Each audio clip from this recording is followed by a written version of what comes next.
नमस्कार दोस्तों, स्वागत है आपका वनडे एग्जाम सेंटर में। दोस्तों, आज के वीडियो में मैं योगा फर्स्ट का जो माइनर पेपर होने वाला है 24 दिसंबर 2025 को, उससे संबंधित एक क्वेश्चन पेपर लेकर के आया हूं। 2023-24 का एक क्वेश्चन पेपर है। इसी प्रकार का पेपर आपसे भी परीक्षा में पूछा जाएगा। बीए, बीएससी, बीकॉम सभी लोगों के लिए क्वेश्चन पेपर है। क्वेश्चन पेपर का कोड है SC1PHI। इसी कोड का पेपर आपकी परीक्षा में भी आएगा। चलिए देख लेते हैं कि किस प्रश्न का कौन सा उत्तर इसमें से सही होगा। आपका जो पहला प्रश्न इसमें पूछा गया है वो है भस्त्रिका है। भस्त्रिका क्या है आपसे पूछा गया है। तो भस्त्रिका जो है एक प्रकार के प्राणायाम है। पहले का डी ऑप्शन आपका सही हो जाएगा। दूसरा प्रश्न है, दूसरे प्रश्न में आपसे पूछा गया है कि सूर्य भेदन अंतर्गत है, किसके अंतर्गत आता है। तो प्राणायाम के अंतर्गत आता है। दूसरे का बी ऑप्शन आपका सही हो जाएगा। तीसरा प्रश्न है, इसमें आपसे पूछा गया है कि शीतकारी एक प्रकार है। शीतकारी किसका प्रकार है। तो शीतकारी जो है प्राणायाम का प्रकार है। तीसरे का डी ऑप्शन आपका सही हो जाएगा। चौथा प्रश्न है, चौथे प्रश्न में आपसे पूछा गया है कि शीतली है। शीतली क्या है। तो शीतली एक प्रकार का प्राणायाम है। सी ऑप्शन आपका चौथे का सही हो जाएगा। पांचवा प्रश्न है, इसमें आपसे पूछा गया है कि कपालभाति संबंधित है। कपालभाति किससे संबंधित है। तो प्राणायाम से संबंधित है। पांचवे का बी ऑप्शन आपका सही हो जाएगा। छठा प्रश्न देख लेते हैं। छठे प्रश्न में आपसे पूछा गया है भ्रामरी एक प्रकार है। भ्रामरी किसका प्रकार है। तो भ्रामरी जो है प्राणायाम का प्रकार है। छठवें का बी ऑप्शन आपका सही हो जाएगा। सातवां प्रश्न है, उज्जाई अंतर्गत है। उज्जाई किसके अंतर्गत आता है। तो उज्जाई जो है प्राणायाम के अंतर्गत आता है। सातवें का ए ऑप्शन आपका सही हो जाएगा। आठवां प्रश्न है, इसमें आपसे पूछा गया है कि निम्नलिखित में से कौन एक आसन नहीं है। इसमें से कौन एक आसन नहीं है। तो सूर्य भेदन एक आसन नहीं है। आठवें का सी ऑप्शन आपका सही हो जाएगा। आगे बढ़ते हैं, नौवां प्रश्न देख लेते हैं। नौवें प्रश्न में आपसे पूछा गया है कि निम्नलिखित में से कौन एक आसन है। आपको बताना है कि इसमें से कौन एक आसन है। तो भुजंग एक आसन है जिसको भुजंगासन कहा जाता है। नौवें का बी ऑप्शन आपका सही हो जाएगा। 10वां प्रश्न देख लेते हैं। इसमें आपसे पूछा गया है कि निम्नलिखित में से कौन एक प्राणायाम नहीं है। इसमें से प्राणायाम कौन सा नहीं है। तो मांडूक के इसमें से प्राणायाम नहीं है। तो 10वें का ए ऑप्शन आपका सही हो जाएगा। 11 नंबर प्रश्न है, इसमें आपसे पूछा गया है कि निम्नलिखित में से कौन एक प्राणायाम है। इसमें से कौन एक प्राणायाम है। तो उज्जाई एक प्राणायाम है। 11 का डी ऑप्शन आपका सही हो जाएगा। 12 नंबर प्रश्न है, इसमें आपसे पूछा गया है कि योग में मयूर है। योग में मयूर क्या है। तो योग में मयूर एक आसन है जिसको मयूरासन कहा जाता है। 12 का डी ऑप्शन आपका सही हो जाएगा। 13 नंबर प्रश्न देख लेते हैं। इसमें आपसे पूछा गया है कि योग में मांडूक्य है। योग में मांडूक्य क्या है। तो आपका आसन है मांडूक्य आसन। ए ऑप्शन आपका 13 का सही हो जाएगा। 14 नंबर प्रश्न है, इसमें आपसे पूछा गया है कि योग में सर्वांग है। योग में सर्वांग क्या है। तो एक प्रकार का आसन है। 14 का डी ऑप्शन आपका सही हो जाएगा। 15 नंबर प्रश्न है, इसमें आपसे पूछा गया है कि योग का अर्थ है। योग का अर्थ क्या है। तो योग का अर्थ होता है मिलन। 15 का बी ऑप्शन आपका सही हो जाएगा। 16 नंबर प्रश्न है, जिसमें आपसे पूछा गया है कि विपश्यना एक पद्धति है। विपश्यना किसकी पद्धति है। तो विपश्यना ध्यान की एक पद्धति है। 16 का सी ऑप्शन आपका सही हो जाएगा। 17 नंबर प्रश्न है, गोरखनाथ के गुरु कौन थे। तो गोरखनाथ के गुरु का नाम मत्स्येंद्रनाथ था। 17 का डी ऑप्शन आपका सही हो जाएगा। 18 नंबर प्रश्न देख लेते हैं। इसमें आपसे पूछा गया है कि गोरखनाथ मंदिर स्थित है। कहां पर स्थित है। तो गोरखपुर में स्थित है। 18 का बी ऑप्शन आपका सही हो जाएगा। 19 नंबर प्रश्न देख लेते हैं।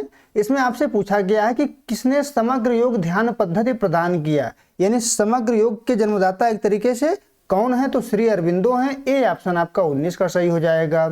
20 नंबर प्रश्न है, परम पुरुषार्थ क्या है। परम पुरुषार्थ क्या है आपको बताना है। तो मोक्ष जो है परम पुरुषार्थ है। 20वें का डी ऑप्शन आपका सही हो जाएगा। 21 नंबर प्रश्न है, इसमें आपसे पूछा गया है कि निम्नलिखित में से कौन सी एक श्री अरविंदो द्वारा रचित है। यानी कौन सी पुस्तक इसमें से अरविंदो के द्वारा लिखा गया है। तो दी लाइफ डिवाइन जो पुस्तक है इस श्री अरविंदो के द्वारा लिखा गया है। 21 का ए ऑप्शन आपका सही हो जाएगा। 22 नंबर प्रश्न है, श्री अरविंदो स्वीकार करते हैं। किसको स्वीकार करते हैं। तो 22 का सी ऑप्शन आपका सही हो जाएगा। विकासवाद के सिद्धांत को स्वीकार करते हैं श्री अरविंदो। आगे बढ़ते हैं, 23 नंबर प्रश्न देख लेते हैं। इसमें आपसे पूछा गया है योग सूत्र में कितने अध्याय हैं। योग सूत्र में कितने अध्याय हैं। तो योग सूत्र में कुल 4 अध्याय हैं। 23 का ए ऑप्शन आपका सही हो जाएगा। आगे बढ़ते हैं, 24 नंबर प्रश्न देख लेते हैं। 24 नंबर प्रश्न में आपसे पूछा गया है कि योग के कितने अंग हैं। तो योग के कुल 8 अंग होते हैं। सी ऑप्शन आपका 24 का सही हो जाएगा। आगे बढ़ते हैं। 25 नंबर प्रश्न है, योग सूत्र के लेखक हैं। योग सूत्र के लेखक कौन हैं? तो योग सूत्र के लेखक पतंजलि हैं। पतंजलि के द्वारा यह लिखा गया था। बी ऑप्शन आपका 25वें का सही हो जाएगा। 26 नंबर प्रश्न है, कुंडलनी संबंधित है। कुंडलनी किससे संबंधित है? तो कुंडलनी जो है योग से संबंधित है। ए ऑप्शन आपका 26 का सही हो जाएगा। 27 नंबर प्रश्न है, जिसमें आपसे पूछा गया है कि गीता पर श्री अरविंदो द्वारा लिखे गए भाष्य का शीर्षक है। तो गीता पर श्री अरविंदो ने जो भाष्य लिखा था उसका शीर्षक है essays on Gita. A option आपका 27 का सही हो जाएगा। 28 नंबर प्रश्न है, श्री अरविंदो का जन्म हुआ था। श्री अरविंदो का जन्म कब हुआ था आपको बताना है। तो 1872 ईस्वी में हुआ था। 28 का सी ऑप्शन आपका सही हो जाएगा। 29 नंबर प्रश्न है, जिसमें आपसे पूछा गया है कि पांडिचेरी आश्रम के संस्थापक कौन थे। तो पांडिचेरी आश्रम के संस्थापक श्री अरविंदो थे। ए ऑप्शन आपका सही हो जाएगा 29 का। 30 नंबर प्रश्न है, गीता के अनुसार योग के कितने प्रकार हैं। तो गीता के अनुसार योग के कुल 3 प्रकार हैं। डी ऑप्शन आपका 30वें का सही हो जाएगा। 31 नंबर प्रश्न है, प्राणायाम का अर्थ है। प्राणायाम का क्या अर्थ होता है? तो प्राणायाम का अर्थ होता है श्वास का नियमन। ए ऑप्शन आपका 31 का सही हो जाएगा। 32 नंबर प्रश्न है, जिसमें आपसे पूछा गया है कि निम्नलिखित में से कौन सा आसन भोजन के तुरंत बाद किया जा सकता है। तो भोजन के तुरंत बाद जो आसन किया जा सकता है उसका नाम वज्रासन है। ए ऑप्शन आपका 32 का सही हो जाएगा। 33 नंबर प्रश्न है, कौन सा आसन रक्तचाप को सामान्य रखने में सहायक है। तो रक्तचाप को सामान्य रखने में शवासन सहायक होता है। डी ऑप्शन आपका 33 का सही हो जाएगा। 34 नंबर प्रश्न है, इसमें आपसे पूछा गया है कि कौन सा आसन बच्चों की लंबाई बढ़ाने में सहायक है। तो बच्चों की लंबाई बढ़ाने में ताड़ासन सहायक होता है। ए ऑप्शन आपका 34 का सही हो जाएगा। 35 नंबर प्रश्न है, अंतर्राष्ट्रीय योग दिवस मनाया जाता है। तो प्रतिवर्ष 21 जून को अंतर्राष्ट्रीय योग दिवस मनाया जाता है। 35 का ए ऑप्शन आपका सही हो जाएगा। 36 नंबर प्रश्न है, योग दर्शन के संस्थापक हैं। तो योग दर्शन के संस्थापक इसमें से आपका जो सही ऑप्शन हो जाएगा पतंजलि हो जाएंगे। बी ऑप्शन आपका 36 का सही हो जाएगा। 37 नंबर प्रश्न है, घेरंड संहिता के रचयिता हैं। घेरंड संहिता के रचयिता महर्षि घेरंड हैं। बी ऑप्शन आपका 37 का सही हो जाएगा। आगे बढ़ते हैं। 38 नंबर प्रश्न है, इसमें आपसे पूछा गया है कि त्राटक अंग है। त्राटक जो है किसका अंग है? तो त्राटक ध्यान का अंग है। 38 का सी ऑप्शन आपका सही हो जाएगा। आगे बढ़ते हैं। 39 नंबर प्रश्न देख लेते हैं। इसमें आपसे पूछा गया है कि आसन है। आसन किसका नियंत्रण है आपको बताना है। तो आसन जो है शरीर का नियंत्रण है। सी ऑप्शन आपका 39 का सही हो जाएगा। 40 नंबर प्रश्न है, इसमें आपसे पूछा गया है कि योग चित्त वृत्ति निरोध की अवधारणा संबंधित है। तो योग दर्शन से संबंधित है। 40 का बी ऑप्शन आपका सही हो जाएगा। 41 नंबर प्रश्न है, निम्नलिखित में से कौन एक अष्टांग योग का सोपान नहीं है। तो मोक्ष जो है अष्टांग योग का सोपान नहीं है। 41 का ए ऑप्शन आपका सही हो जाएगा।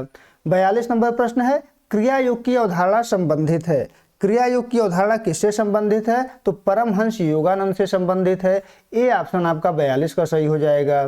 43 नंबर प्रश्न है, अति मन की अवधारणा का संबंध है। अति मन की अवधारणा का संबंध श्री अरविंदो से है। ए ऑप्शन आपका 43 का सही हो जाएगा। 44 नंबर प्रश्न है, योगी कथामृत ऑटोबायोग्राफी ऑफ योगी आत्मकथा है। किसकी आत्मकथा है? परमहंस योगानंद की आत्मकथा है। सी ऑप्शन आपका 44 का सही हो जाएगा।